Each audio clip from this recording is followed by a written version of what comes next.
Welcome back, Slam Pigs Cruise Control number 21. We are live right here on the Biggie TMD. It's another week come and gone. Unfortunately, Colin can't make it tonight, so filling in for him is a good pally. Before we get to any of that, Mr. 205 Live is here, have no fear. Every week, the Iron Man of the Cruiserweights, luscious Logan Myers. The hot fires in full force. What's going on, man? How's your week? How's it going? Thank you once again, Travis. I'm here. Logan Myers. Check him on Twitter. Logan Myers 144. There once was a no days off Darren Young, and now there's a no days off Logan Myers. As tonight, we have no Colin on cruise control. And I never call off, even when I was in the hospital with heart issues. I said, fuck it, I'm going to podcast. And now, yeah, he can't come on. So good. God Almighty, there's a God. So there are 3 points of greatness for tonight. 1, no Colin. 2, no Enzo. 3, we have Bronson Tron. Welcome, Bronson, to the show. And where can they check you out, kind sir? I like that intro. Good shit. I'm at shit that threw me off. At Bronson Tron at Twitter. Yeah, that's it. Very good. Welcome back once again. Good to have you, Bronson. Filling in, being a good pally last minute. And as Logan said, no Colin this week. We will see Colin right here next week on 205 Live. Or, excuse me, Cruise Control. Well, yes, tonight was 205 Live. What am I doing? How silly me. Let's get right into it, guys. Before we get into the actual show. Logan, you had a brand new poll up this week. I've missed the polls. I have missed your 205 Live polls. And this one, just regarded a certain Japanese character. I will get to the poll in just a second. I just want to know, can I whore myself out? And no, it won't be like any of the bad former co-hosts that we've had on this show. Oh. By all means. In 2 weeks' time, Clash of Champions, I'll be making my pay-per-view post-show co-hosting debut alongside Travis. And 2, Future Wrestling Podcast, December to Remember, Old School DX out this week. Next week, we have a huge interview. And then again, to end December, Undertaker, Kane, and Paul Bearer will be out in January. I do have an announcement. Old School Stone Cold Steve Austin, Royal Rumble, NXT Future Stardom, and The Great Debate returns. But for the poll this week, sir, was everybody's going to be able to vote. So you guys go on Twitter right now. Go check out Logan Myers 144 on Twitter and go vote for the poll that's up. Does 205 Live need Hideo Itami? That was your poll this week. Does 205 Live need Hideo Itami? Before we get to the poll results, let's get to the guys right here on the show. Flat out Bronson, do you think the show needs Itami? I mean, he's got credibility, so I think it could help, hopefully. But, you know, WWE, they tend to fuck it up. But I'm hopeful. I'm hopeful, that, I'm hopeful it helps him out a bit, and 205 Live. Let's just hope. Yeah, that's all you can do. I vote maybe, because you put an option for maybe. So I click maybe, if done right, of course. And at this point with fucking 205 Live, Nia Jax, which we'll get to in a little bit, seems like a good route for getting eyes on the product. So yeah, why not? Now, if done bad, if they bring him in with like Orient Express music, then no, of course. Oh. Let's hope and pray that doesn't happen. Logan, personally, I know it's your poll. You can be biased. Before you unveil the results, what did you think in your little heart of hearts about Hideo and 205 Live?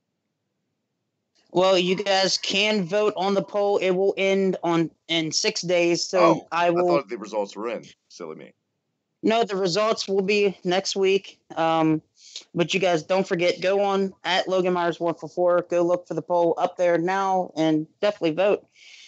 To me, right now, Tommy is like Bronson said, he's got credibility under his sleeves. It's just does he have sleeves? You tried to. I don't know. I mean, if he does, he does. But like we've seen it, Neville's gone here. We don't know yet. Sorry. He does. See, and we're the Enzo Amore coming into the cruiserweight division. It does.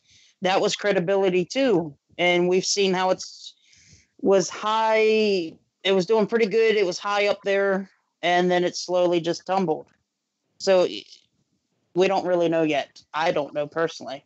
Well, that's also I don't know if because Enzo being there had ever had credibility or was like that important. I think it was different and it was a drastic change, and I think that's what got a lot of eyes on it.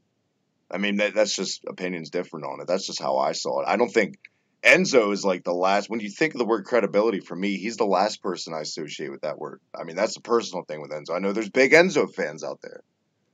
I agree with that. I think he's popular character. He just brought some eyes to the table. That's it. But credibility, absolutely not. No, none. I mean, And not if saying, any, because we said it last week, Bronson, we all agreed across the board because I posed the question, was it a mistake putting on Enzo the title? And all of us said no, it wasn't a mistake. It was a good business move, Logan. I think we would all agree so.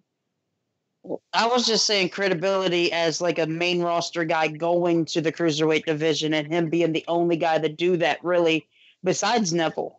Yeah, because But then you're Kalisto bringing a doesn't guy count at from this point. NXT. Yeah, Kalisto doesn't count because, That was a fell one-off. flat. That was a desperate one-off. Yeah.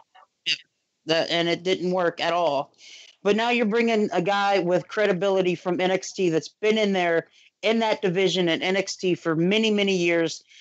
Does he deserve better than 205 Live? Of course. I hope hopefully we all three agree on this. Every Yeah. guy there deserves better than. I mean, maybe not Arya Davari. Yeah, I mean, We all you mean know our Wonder thoughts Woman? on Arya Davari. You mean Wonder Woman? Apparently.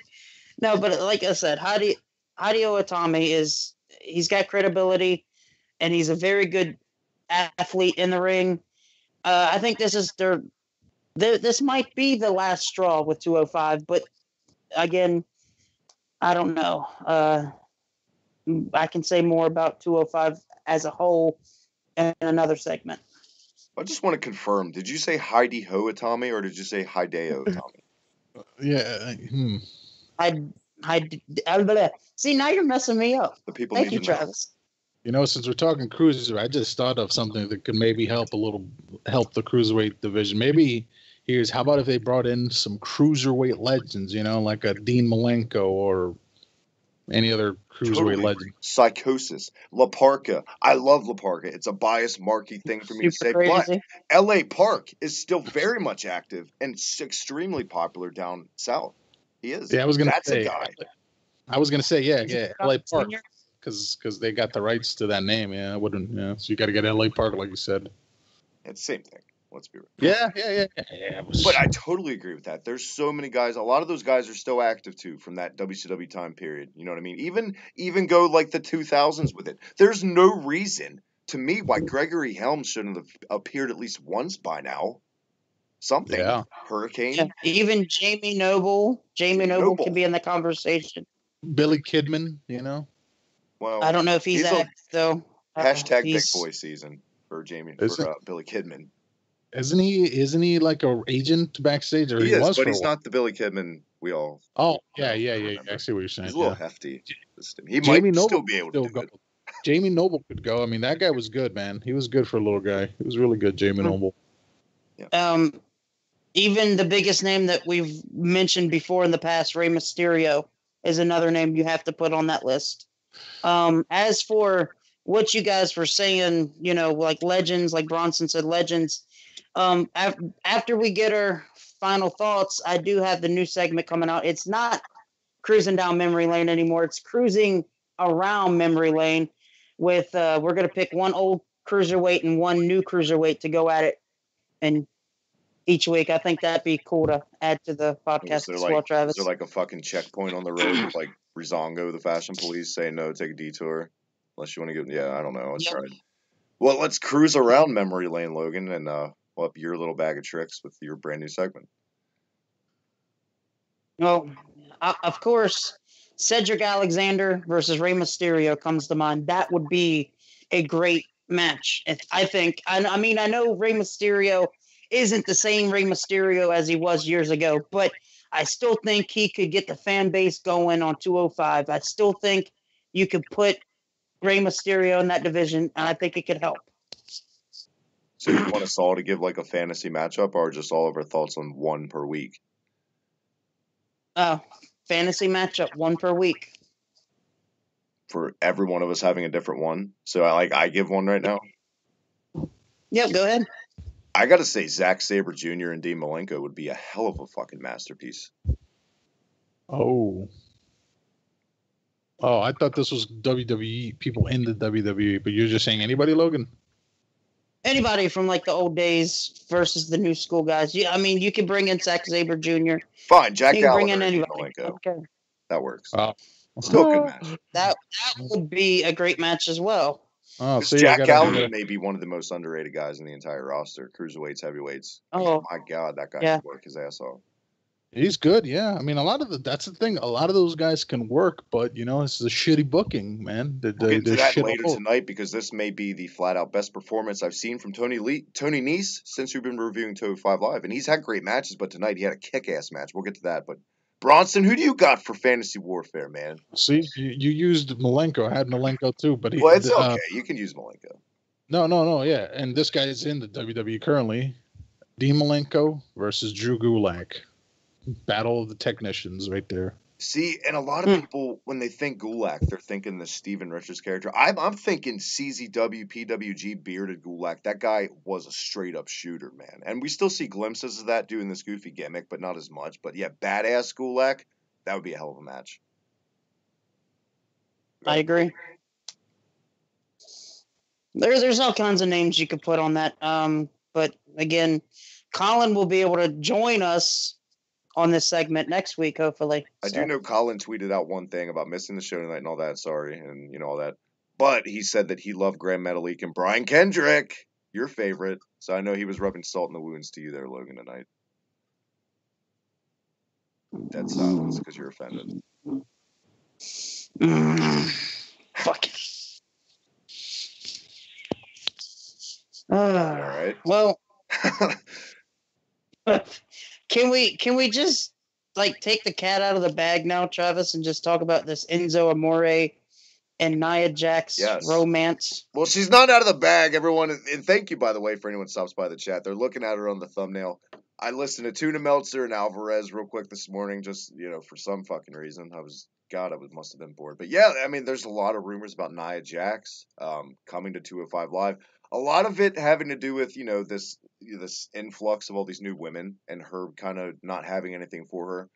Man, that is a fucking shitty thing to do because personally, she can't be thrilled about if this is true. Now, I don't know. I don't know if I believe this fully because there's also rumors that 205 Live is about done, like they're about to pull the plug. So what? I don't know, Logan. You go first, because let me collect my thoughts on the fact that we're talking about Nia Jax coming to 205 Live. Talk about an oxymoron, and I know I'm not fat-shaming or anything, but sorry, go ahead. Well, right now, the rumor that's going around on WrestleZone.com is that it's not that they don't have anything for her specifically, it's that they want to take Nia Jax and move her away a little bit and let if you want to say their little stable name, and push her away from that stuff. I know that's yeah, exactly. So I think part of it's a good thing, but then part of it's a bad thing. Why do you have to have Nia Jax and Enzo Amore in a romance? You could easily have Nia Jax and somebody else more relevant in a romance. And they're trying to pull off this whole because she's not AJ Lee. They love the fucking odd couple gimmick. They always have and they always will. It goes back to Viscera and Lillian Garcia. We've seen Mark Henry and Mae Young. Vince loves the odd couple gimmick. And for what it's worth, and I don't know if it's worth much right now, this angle, the fans ate this shit up on Raw last night. We could talk about Raw a little bit. Look, they popped. The fans totally got into that. And I'm not going to lie, stand here and tell you I didn't chuckle. It was just weird to see it because it came out of nowhere. You know what I mean? So maybe it was the shock and awe factor, but if they're going to play this fucking angle out, which they are, because it's Vince, it's going to fizzle out fast because it's going to get hokier and more soap opera, and that's not what the fan base they need to be getting behind and investing in to get their product a buzz again. They don't need to be doing stuff like this. This is exactly what pretty much killed 205 Live. Alicia Fox, ring a bell, guys. I know you love me bringing her up every week, but they keep giving me reasons to bring her up. Do it. I just want to say one thing before we continue. I'm sorry, Byron Saxton. Yeah. What? I'm sorry. You're sorry for They're a mine couple because in real life. I'm sorry. Did they I'm break up? sorry. Sorry. You know, that just got me thinking, because you guys were just talking about freak show couples. Let's not forget Natty and Kali for a little bit. Oh, for Christ's sakes. Yeah. Yeah. My God. That's why we have you here, Bronson. Look at that, for that 2008 era knowledge that I clearly try to block out. Yeah, I don't even know why I remember that. Yeah. Those. AJ Lee and Kane. Can we say that too? This was a good one. This wasn't done bad because it was so nostalgic. But George the Animal Steel and Elizabeth, you could even go back that far. And that angle with Savage and Steamboat and all that mess. Yeah, but hands down, Vince loves the Odd Couple gimmick, and the fact and I even chuckled, like I said, the fans ended up on Raw, which means they're greenlighting it. Vince is going to go with it. Bronson, is any part of you like looking forward or invested in this, or you're just like, holy shit, I can't believe they're doing this?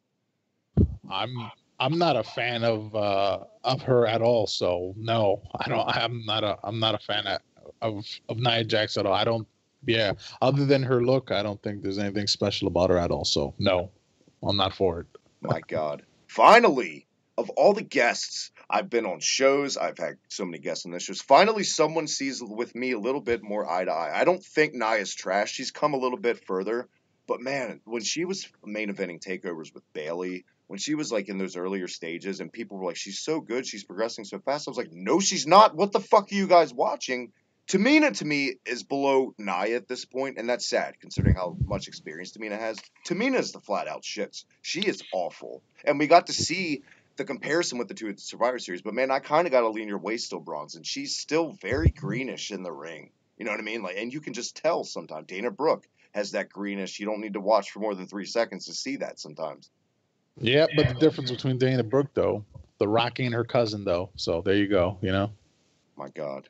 The hot takes this man has tonight are legendary. Wow. Yes. Right out of the old Hibiki playbook with that line. So tip of the hat, sir. Logan, do you agree with that about Nia? She's come a long way. I mean, I'm starting to become a fan of Nia Jax. I just don't like the way they're gonna push Nia Jax, as she's always to me has been a monster heel, like a Karma. And now she's relegated to the shits. What didn't TNA do this with Awesome Kong at one point? I remember it for some reason. Her like an Odd Couple gimmick where like she had a goofy crush on some stupid fucking like a Sanjay Dutt or somebody like that, and was like, why do promoters always feel the need to take like these monster heel women? Thank God Bull Nakano never did this, because that would have taken so much mystique away. You know what I mean? It really does. It peels back a layer. This goofy shit with Nia, I think it's going to show character, pal. It's going to it's going to fucking expose her. It's going to expose her for being a bad actress, just not booked in the correct position, in my opinion. And I don't think this is going to be out good. And plus, she's terrible on the mic. She can't cut a promo, so that doesn't help either. Now, Bronson, I've been practicing and I've been practicing. How dare you? I go to the Performance Center 4 days a week. Oh my God, it's Nia Jax. What a pleasure to have you on the show. She's gone. Can I get it? If we want to say odd couples, I would have to again mention somebody it was TNA booking.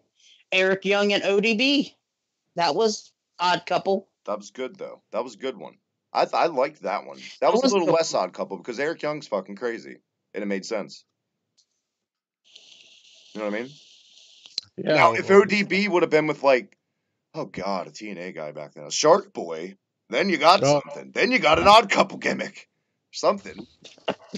Here's another reason. There you go. 205 Live needs Shark Boy, Logan. Jesus Christ. That's anything.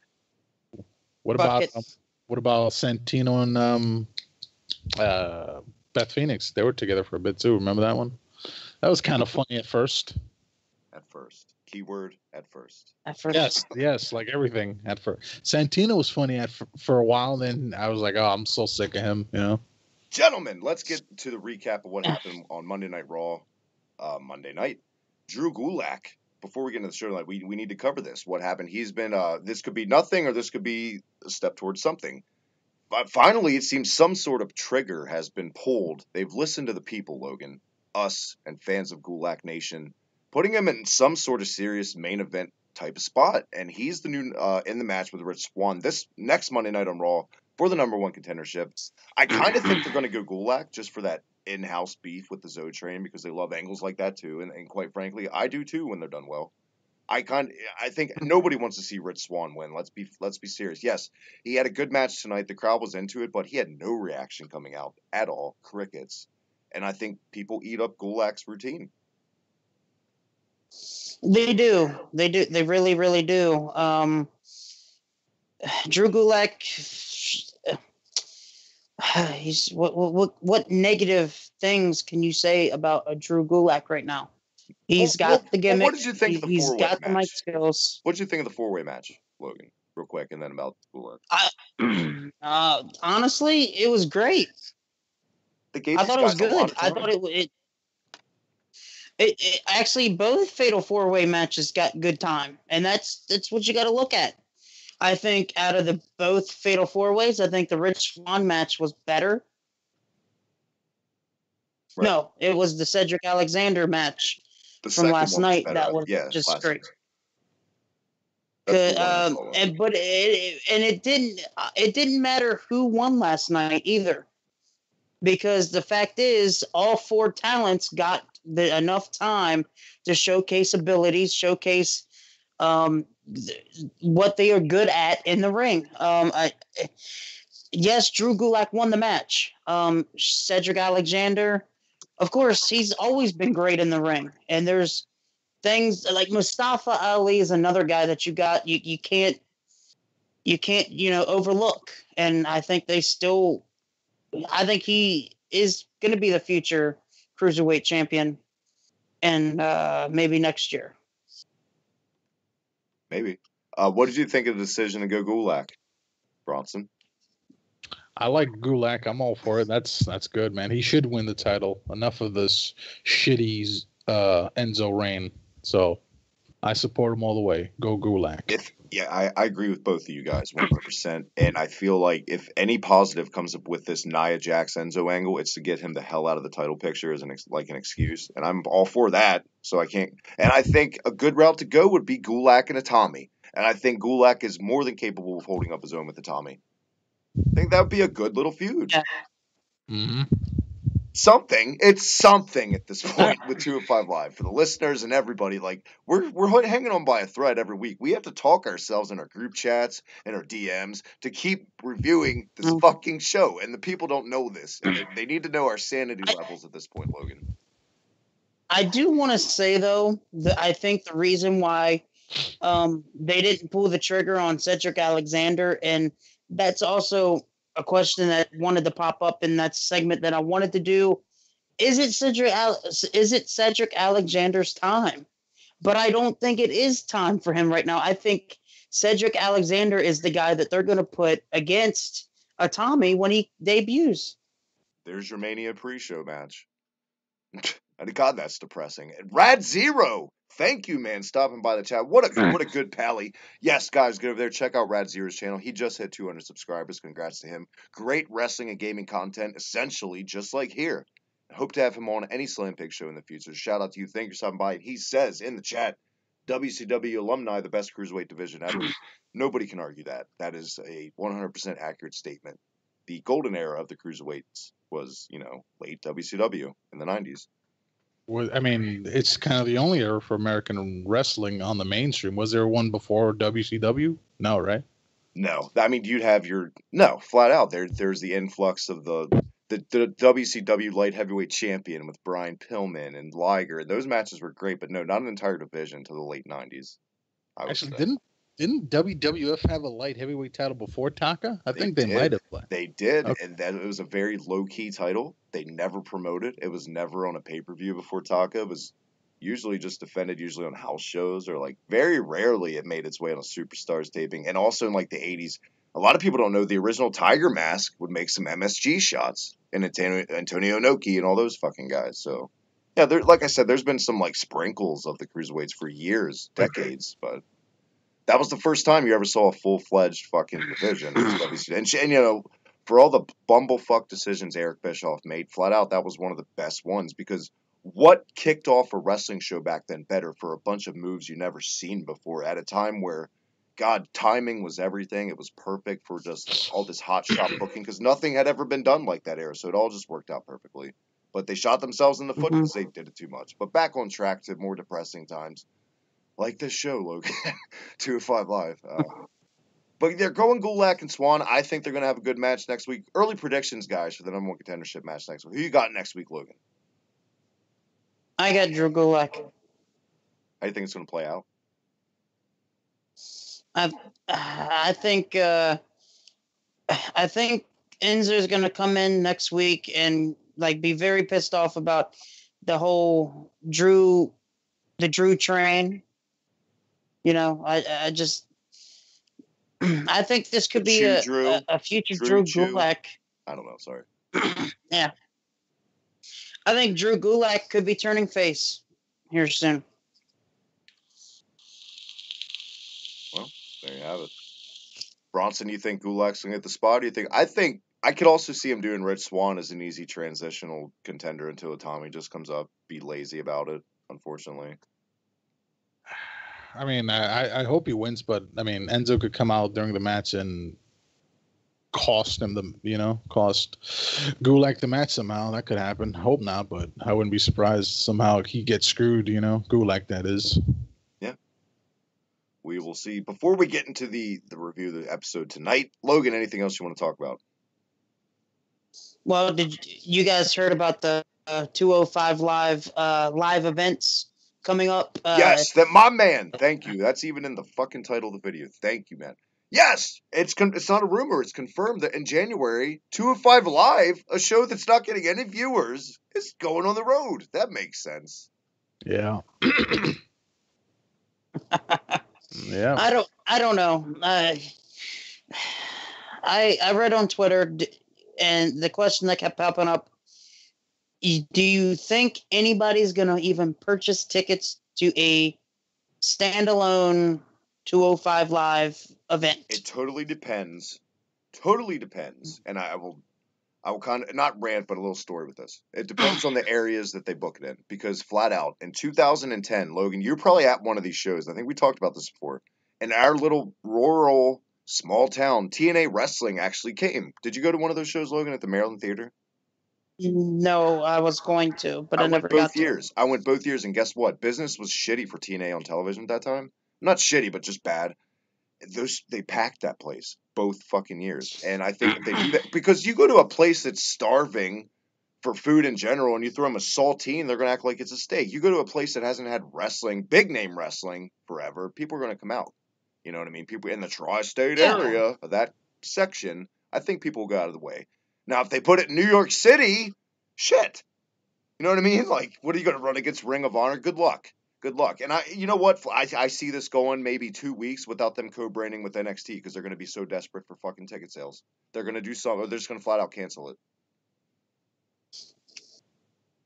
I don't know. I mean, 205 Live going on the road can be a positive thing. It can be a negative thing. I think one of the places is Rhode Island. I think it's Rhode Island. That's one. I don't remember the other two, but I don't know. I mean, like you said, if you go into one of these local spots that nobody really gets the WWE feel, maybe they will start showing up and purchase some tickets and take their. Simple. You book these fucking house show spots at the outskirts of bigger cities, suburb areas. Just like the area that I went to see TNA in is an outskirt of Baltimore, Maryland. You know what I mean? That people there, it's a melting pot of, you know what I mean? Just put that shit right in the middle there where there's been a drought of wrestling, and that's the only way. And I don't even know, quite frankly, 205 Live could even still sell out at that point, Logan. That's how bad the buzz is for 205 Live. It's just people take a piss. And I'm not even saying that just metaphorically. People literally, when it comes on Raw, they take a piss break. That's what the show is now. It's the new Divas piss break. We say it time and time again each week, but it is. And they've done it to themselves. But now that we're all down the doldrums about my bullshit, let's get into the. But like, go ahead. No, you're right. Well, let's talk about the house show stuff more. Besides, like what Bronson said, he said there's talent in 205 Live. there is the cruiserweights. They can put on a phenomenal match, and maybe I wouldn't be against it if it came to my area. I might actually go to watch 205 live because they can put on some good matches. Well, I feel like at this point you kind of have to be there because you're Mr. 205 Live. It's kind of your gimmick. You're the mascot for the show. You know what I mean? People would expect you to be there. Yep, and I'm bringing Travis with me. Oh God, kicking and screaming all the way. Speaking of kicking and Colin, screaming, stay the fuck home. Speaking of kicking and screaming, the show opened up this week live on 205 Live. Imagine that with Noam Dar, correct? As Cedric Alexander in the opener. Yep, Drew Gulak versus Cedric Alexander was supposed to happen, but Drew Gulak came out and, of course, kind of chickened out of his match. Talked to the officials, and Noam Dar took on Cedric Alexander. Bronsontron, Mr. Bronsontron. Yeah. What do you think of like chickening out of a match before his big match, like that? How do you feel? Wait, who? I'm saying like Drew Gulak, instead of facing Cedric, he chickened out and put Noam Dar into the match because I guess maybe he didn't want to be in the match because he has that big match coming up on Raw. He did the chicken shit heel thing where he made an excuse to not wrestle. Yeah. I was gonna say that's typical heel stuff. So I mean, yeah, if I'm a heel, you made that any more fucking confusing, Logan. I'm sorry. Sorry. Yeah, I do the same if I'm a heel. Yeah, I'm not gonna wrestle. Let somebody else do it. Why not? Makes sense. But Travis, same old by these two. Get plain and simple. Yeah. I mean, if any heel's going to do it, you would expect a Gulak to do it, though. So, I mean, in that route, I can't really shit on that too much. Plus, he's got a stable of guys. Again, so, if you're booking and you got a heel with a stable, he kind of has to make other guys do his dirty work. It's like the video game, you know. You work your way up to the end boss. He has a bunch of little bosses do his dirty work. I don't know. What the fuck am I talking about? I like the fact that it is old school heel, but I actually thought it was going to be Daivari, so I was like, oh crap, please don't. And then when I saw Noam Dar, I was like, yeah, we've same old, but Noam Dar is actually better in the ring, in my opinion. Noam Dar is actually tremendous. If anyone's watched ICW, the problem is apparently no one in WWE has ever watched Noam Dar in ICW. Christ. No, that Noam Dar's never been really booked that well, ever. And right here, he just looked like an idiot in this booking. I think the ending was lazy and dumb. It always is when it comes down to Noam Dar versus Cedric Alexander. Their best match was that the match that they had a couple months ago with the whole I don't even want to say her name. I'm not gonna do it. Fuck it. Bronson, I know you didn't see any of the show tonight. Nobody would blame you, but for what you've seen of Noam Dar, do you see what WWE isn't seeing? Like, have you ever seen his work over in Europe or anything?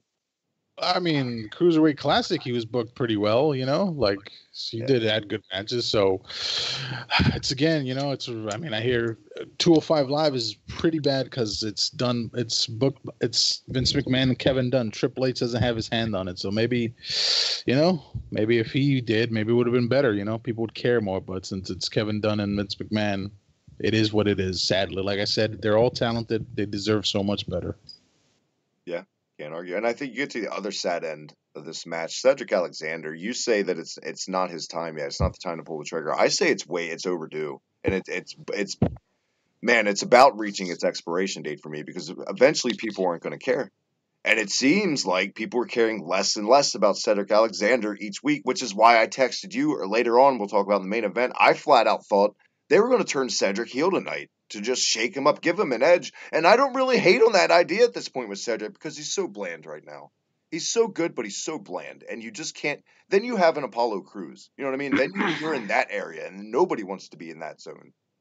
And the sad part is Apollo Crews is so good too, but WWE just doesn't know it, or they refuse to know it. But anyway, Wait, that's back to Cedric. I was gonna say not to. Why don't they add him to 205 Live? I mean, or does he go over the limit? Apollo Crews. Oh, he's way too deezed up to be on 205. I would think be on 205. I don't know. Tony Nese. I don't know. Tony Nese. Yeah, exactly. I don't know, man. I don't know how much fucking what's his face weighs. Apollo Crews. Yeah, I think he could do it. I don't know, but Maybe. anyway, I could see it. Maybe. I don't know. He's got to cut some fat. Stop eating so much steak. But yeah, also, I mean, having what's his name as your manager doesn't help. I mean, not for nothing. I think he sucks. I never liked him. I mean, having him as your manager, that ain't gonna help you because he's always been a jobber. I mean, let's be real. You know, it is what it is with what's his name? Shit, I don't know. Cedric. No, Titus O'Neil. Oh, yeah. Titus. Yeah, sorry. Yeah. I think a big thing we're gonna keep saying with this whole bullshit Zoe train against the other 4 guys that are leftovers that are baby faces that just happen to be there. It's just so bland. It's so just been done before. It's so desperate. All these guys are lost in the shuffle. Every single guy on 205 Live is lost in the shuffle. We should have just named this episode 205. We should just rename the show to Lost in the Shuffle Live. That's it. Because that's what every guy... Tony Nese, why is he not on the goddamn main roster? Let's cut the fucking shit. That guy is great. Flat out. Yeah, Tony Abs. And he doesn't look like a cruiserweight either, you know? Yeah. Well, unfortunately, Apollo Crews is actually 240 pounds. Enzo Amore is 200 pounds. And I'm going to actually look up Tony Nese right now for you guys. I think Apollo could drop that.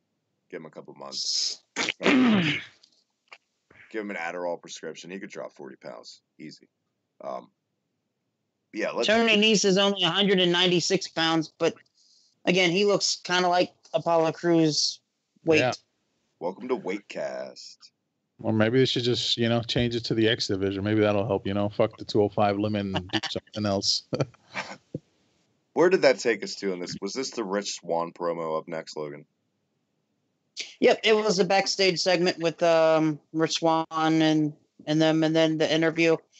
It was an okay interview for me. What did I text you after this promo? That said it was the best promo ever. No, I did not text that. Why are you lying to the people? That is not what I texted. I put my God, did Rich Swann just cut a decent promo? Because he did. This is maybe the best promo I've seen him cut in a long time, if not ever, since being in WWE. But yeah, it was all right. I like the beginning of promo. He's got to do something about that hair, though, man. It's pretty unkempt. You're on television. Have a little pride. I'm just saying. No, I'm just kidding. Did we get Grand Metalik and your favorite wrestler in the whole world next, Logan? Yes, it was Grand Metalik versus the Brian Fucktard. Oh. I'm also tired of being a broken record about this. Why has Grand Metalik not even sniffed a title shot? He was in the finals of the CWC. He's probably the best overall lucha star you have in the entire company. What the hell? Is it contractual disputes? Is he still working down there and he can't make as many shots? I don't get it. Because he comes and goes, it seems like. Get it. I don't get it either. But again, for this match, I muted the fucking TV when the Brian Fucktard came out. I literally closed my eyes to fall asleep.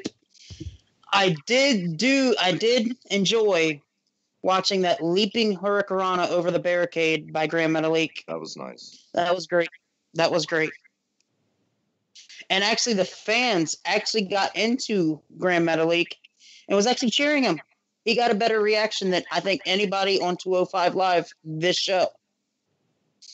I have to agree. I mean, by the end of the Rich Swann match, he had some good babyface heat. But I would say overall, being over, Grand Metalik by far tonight. It's hard not to like Grand Metalik, and I'm not the biggest lucha fan, as most people know. But yeah, that guy's really good, the king of the ropes. Have you seen? I'm sure you've seen a lot of Grand Metalik because you said you watched the tournament, Bronze. Yeah, his match with I think it was Tajiri was fucking awesome. That was a great match that those two had together. Yeah, I have to go back and actually I've only seen that match once, but I remember it being pretty good. Yeah, I just thought of something. What if he didn't ask for his release? Would Tajiri have made a difference for 205 Live if he stuck around? I mean, he was kind of over when he was in WWE. See, I wouldn't have hated that, and I would have maybe made him like a mentor to a Tozawa or something instead of Titus. You know what I mean? Something. That would have been so much better, actually. Yeah, Titus, no. And then if you ever wanted to turn fucking Tozawa heel, just have him heel on Tajiri. You know, the ultimate chicken shit thing to do is, you know, heel on your mentor. So build in feud. Where is he from? He's He's from Dragon Gate, right? Tozawa? Is that where he's from? Oh yeah, dude, Tozawa's worked everywhere. But I think most well known here in Dragon Gate stuff. And I think it's so funny on the intro. He still has like blonde hair. It's so out of date. Logan. I'm thinking of a blonde hair on a Japanese man. Where are we at now? Because Okada is nowhere on the show. Well, I was just gonna say the Brian Fucktard did not like help in this match. Grand Metalik carried his ass, and Grand Metalik lost via the captain's hook. Yeah, he did, which is wow. But I know we took a month off, and we're back. It's week 2 being back. When we took our hiatus, we've skipped out on having any comments on this whole pairing of evil Jack Gallagher and Brian Kendrick, which makes no goddamn sense. What a waste of time the feud was at this point. It got neither guy over. They're less over now, and Jesus H. Christ. It just gets worse and worse with this goddamn show sometimes, Logan. No, of course. Jack is I like his heel gimmick now. I don't like his attire too much. I think we've all said that in the past. The Brian Fucktard does not do much for anybody going forward. They need to split off, and I see it coming very soon as well. I don't think it was a long-term solution. I think it was a short-term solution. Wait, speaking of 205 Live, where the fuck is TJP? He was injured, wasn't he? Oh, probably backstage playing his PlayStation. Or that. I mean, the new PSN free games came out this month, so he's all over it. He didn't make the show tonight. I think he's injured. I don't know if that was storyline, the knee thing on the crutches. I'm not. I have no clue. I'm not 100 on that. But I'm not missing him. I'll be flat out. I'm not missing TJP. Not in that role, at least. It was just dumb. I don't know. What about the other guy? You didn't know face or heel for TJP. You didn't know. Yeah, what about the other guy? What about Lindsay Dorado? Is he still? That's a guy that's a guy Colin brings up. Another guy that's just nowhere to be seen. He pops it in and out once in a while. It's just, I guess they just don't have anything for them. But again, like Grand Metalik, one of the best in the 205 Live Cruiserweight division, and he's just not showcased much at all. And then when he is, he loses to the captain's hook, to Fucktard. Fuck. Wait, what's your beef with Kendrick? You just never liked him, or what? Don't say Kendrick. It's Fucktard. I just don't like him. Never liked him. I just the man with the plan on giving me a fucking headache during the fucking show.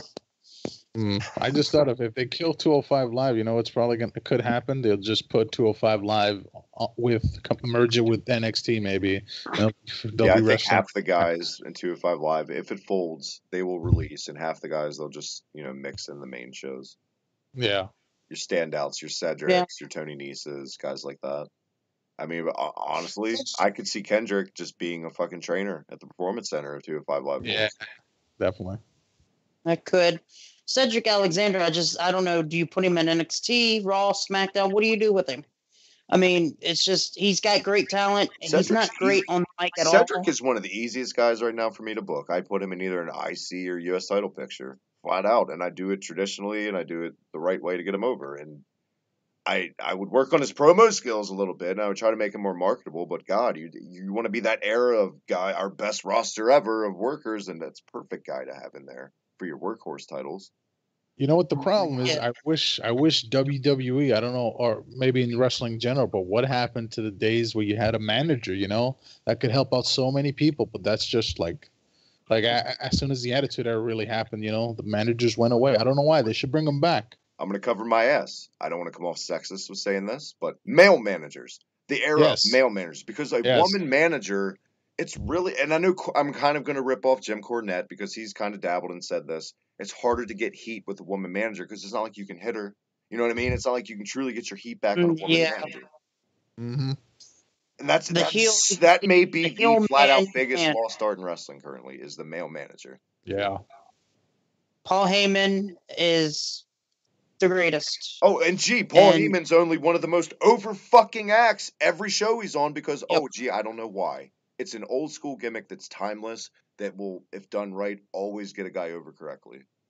And he's probably, this is my opinion, but he's probably the best talker in fucking wrestling, you know, not just even WWE. He's probably like, Yeah. you know, who could go Now toe to don't get toe me with him. wrong. People think that I'm shitting on female managers. If done right, a woman manager can get a guy over just a totally different way. Look at Elizabeth and Randy Savage. It made him this protective, crazy.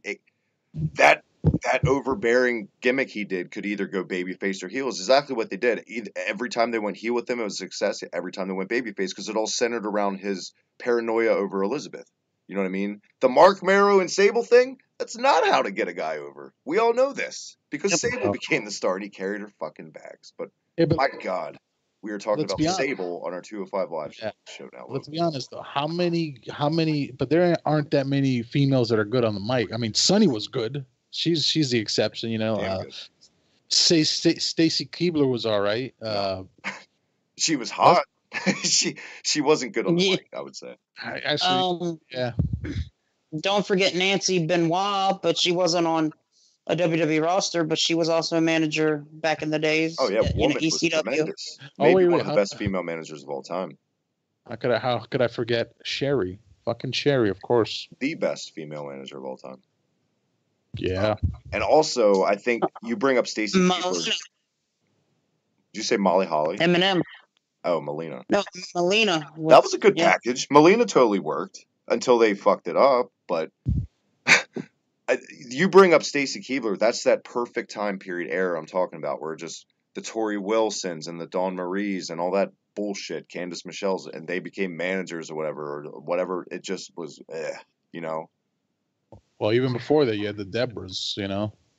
Yeah, but that appealed to your Attitude Era fans and big breasts, and so that kind of worked. But it was an easy thing to get over. So it was, I don't know. But yes, they totally shit the bed on the Attitude Era gimmicks too. I agree with the women, big time. Actually, you know, I never watched much of her, but was Missy Hyatt good on the mic? Missy Hyatt was an abortion on the mic. Missy Hyatt, fun fact, was a great female manager too. Her and Eddie Gilbert, first family, good shit. Missy Hyatt was actually in the WWF for a literal cup of coffee. She was going to have her own talk show segment. There's clips on YouTube of these segments called Missy's Manor. It was a Piper's Pit. It was so bad that they fucking fired her. That's how bad they were. And the best one I can recommend is her one with Ken Patera. It's great. Wow. And I'm doing quoties with my fingers when I say great. Yeah. Yeah, it was train wreck. I can't believe we've been sitting here and we never mentioned the whole, Lita being with Edge or Edge having Vicky Guerrero. Vicky She was a heat Guerrero. magnet, but I hate her. But she was a heat magnet, but people probably actually hated her. She was, but think about it. She was a heat magnet, but was any storyline she ever in good? Think about it. I would say no. She had tremendous heat. It was just the angles were the shits. And by the time it came to crunch time, nobody gave a shit about the angle. It was just get this woman off my screen because she's terrible. Sometimes that's good heat. Sometimes that's bad heat. I agree with you, Travis. I think that's all it was. You know, you have this annoying woman who's not attractive and she's on your TV, and then you want to just, get off my TV. Why are you on my TV? Yeah, I think that's all it was. Yeah. Who knows? My God, this is a cruiserweight show, but I'm loving it, man, because these are the weeks that I'm glad we have bad shows, because like Logan said, I don't have you on the main roster shows to talk about enough, and Bronson, always a pleasure. Logan will be on Clash of Champions post-show real quick. Cheap plug. This month, look for it. 2 weeks, Logan? Or next week? Yep, 2 weeks' time. 2 weeks' time. Logan making his official two-man booth debut. Until then, main event time this week. Correct, Logan? Yes, sir. Rich Swann versus Tony Nese. Great fucking match. I said it earlier. The best match Tony Nese has had in this company since I've been watching him. I thought, He came out with Drew Gulak, by the way, and then Tony Nese brought out Cedric Alexander to even less crickets than when he came out. Nobody cared. They really didn't. But the match, it's a constant. We always say this: for as dead as the guys get for the introductions, usually the crowd gets invested because the matches are so good. And this was totally a PWG match. Oh yeah, definitely. I'll start it off by saying 2 game competitors putting on one hell of a match in the main event, and Tony Nese continues to me showcase why he's not just a premier athlete; he's the athlete of 205 Live, and he could be a potential cruiserweight champion holder in the long haul.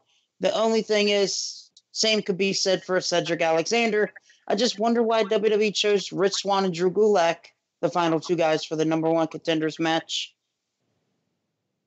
Who knows what Instead of maybe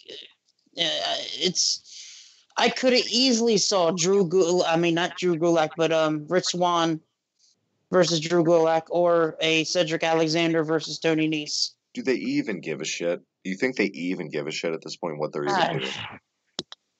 At this point, I don't think they wanted to feed Cedric Alexander to Enzo Amore and Enzo Amore to Cedric, because we all know who would be better in the ring talent-wise. It would surprise me at this point with fucking 205 Live if Vince McMahon didn't just give his little 3 grandsons, Shane's kids, the book and be like, here, just play around with it. And the kids are writing this show at this point because that's, my God.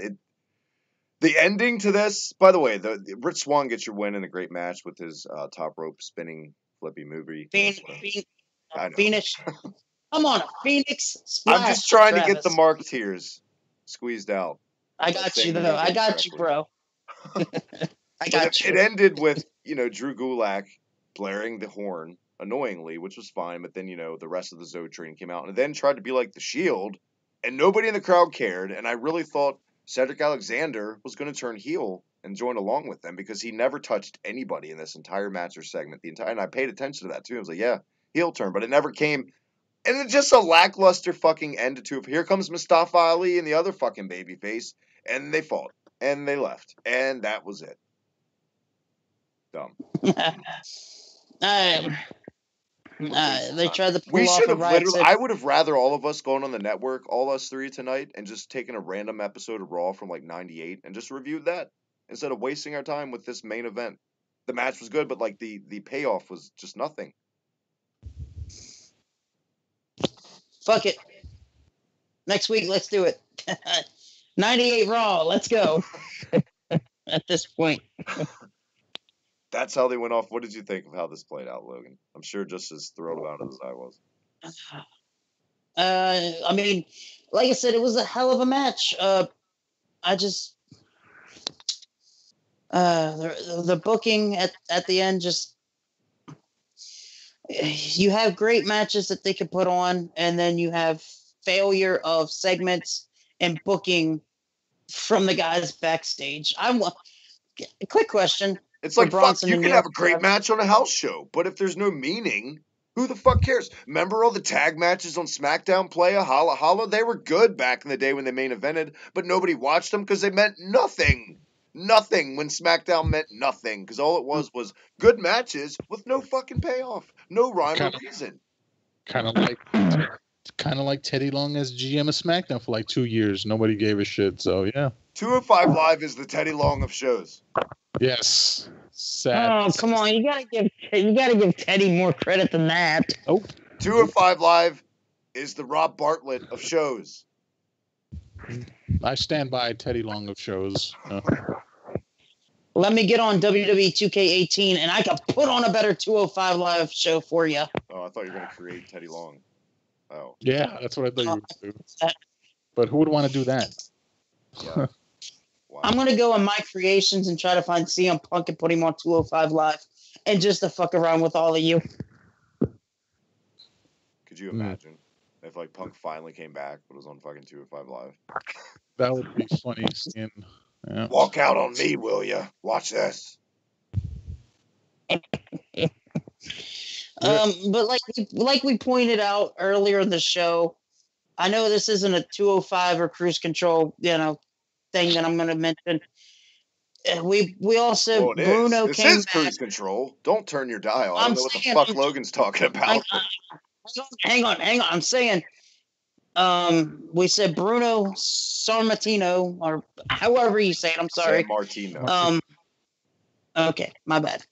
Bruno came back, and now him and Vince is cool.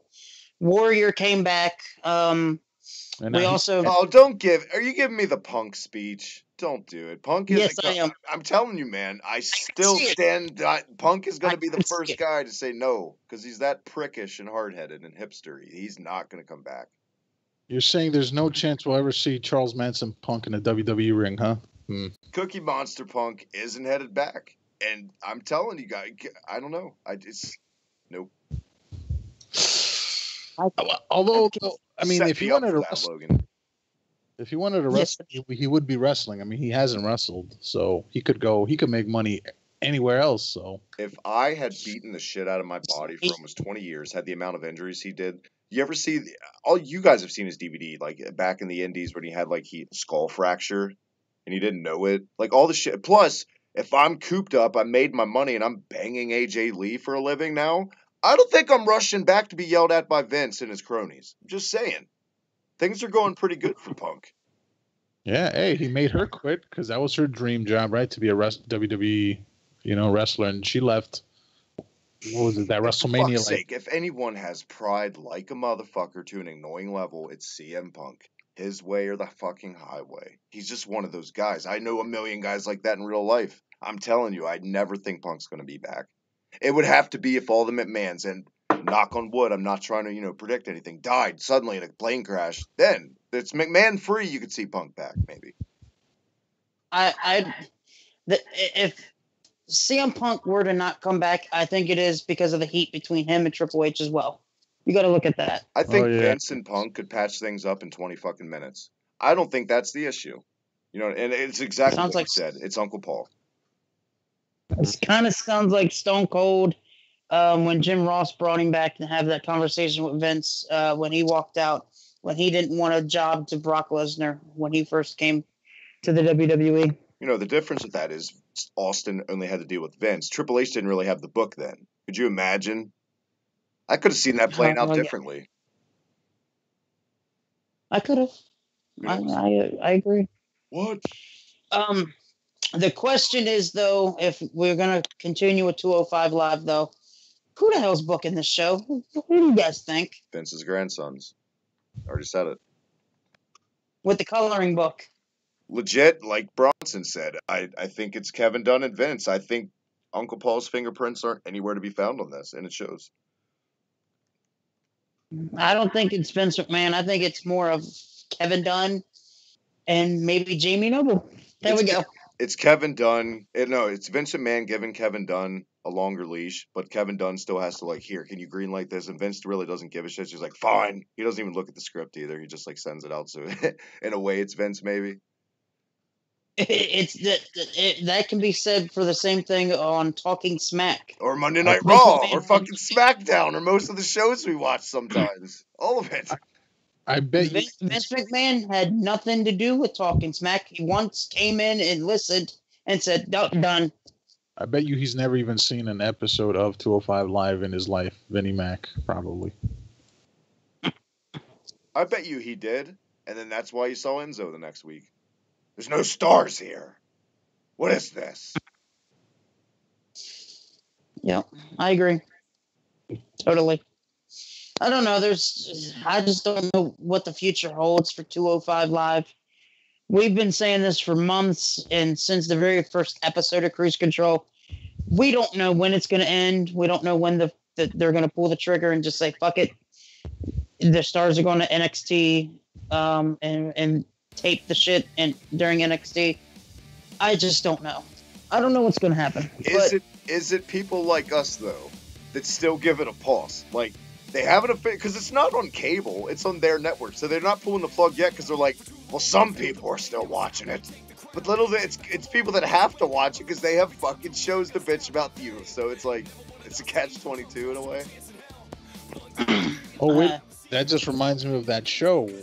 that Facebook show, right? That's gonna be what's gonna replace it, isn't it? Supposedly, you know.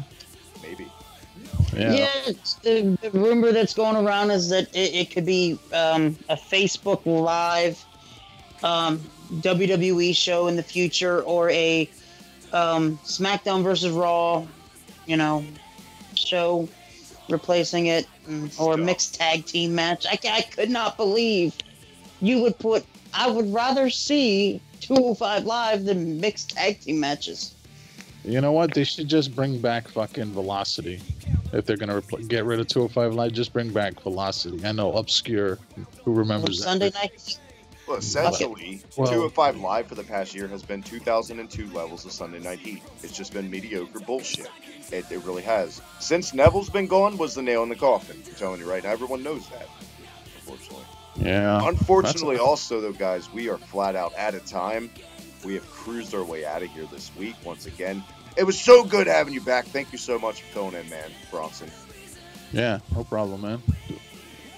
Logan, another week, another depressing hour and a half of Cruiserweight talk, my man. Where can everyone check you out, your show, all that goodness once again?